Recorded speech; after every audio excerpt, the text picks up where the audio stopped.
शेतकरी मित्रांनो नमस्कार। आज जे आपण हा प्लॉट पाहत आहात हा आज 20 जुलै 2025 ला 5 महिने आणि 14 दिवस झालेला आहे। त्या ठिकाणी किरण ट्रीटमेंट पहिल्यापासून यूज केलेली आहे। आता इथून पुढे सुद्धा मालाची फुगवण अजून मोठ्या लेवलला जाण्यासाठी बॉप लिटरला 3 ते 4 मिली, लॅमियन लिटरला 2 ते 3 मिली आणि स्टिकॉन या ठिकाणी 0.3 मिलीने या ठिकाणी आपल्याला लिटरला वापरायचं आहे। अशी जर या ठिकाणी फवारणी केली आणि जमिनीमधून एकरी या ठिकाणी पूर्वी जर ट्रीटमेंट केलेली असेल बॉसची तर एकरी या ठिकाणी बॉस 1 लिटर आणि रॅपिडॉन 500 ग्रॅम आणि स्टिकॉन 500 मिली या ठिकाणी स्लरी करून जमिनीतून ड्रेसिंग करायची।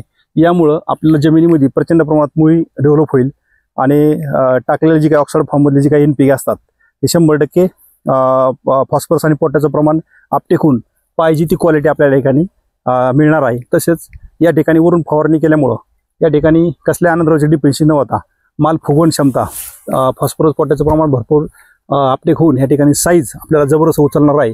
यासाठी आपल्याला इथून पुढं बॉप लॅमियनची फवारणी घेणे स्टिकॉन सोबत आणि जमिनीतून एक आळवणी किंवा स्लरी आपल्याला या ठिकाणी द्यायची आहे। उत्कृष्ट लेवलला आपल्याला बाग बघायला मिळेल। ॲक्च्युली ह्या ठिकाणी पहिल्यापासून किरण ट्रीटमेंट केलेली आहे आणि आता आपल्याला ही पुढची ट्रीटमेंट करायची आहे। धन्यवाद।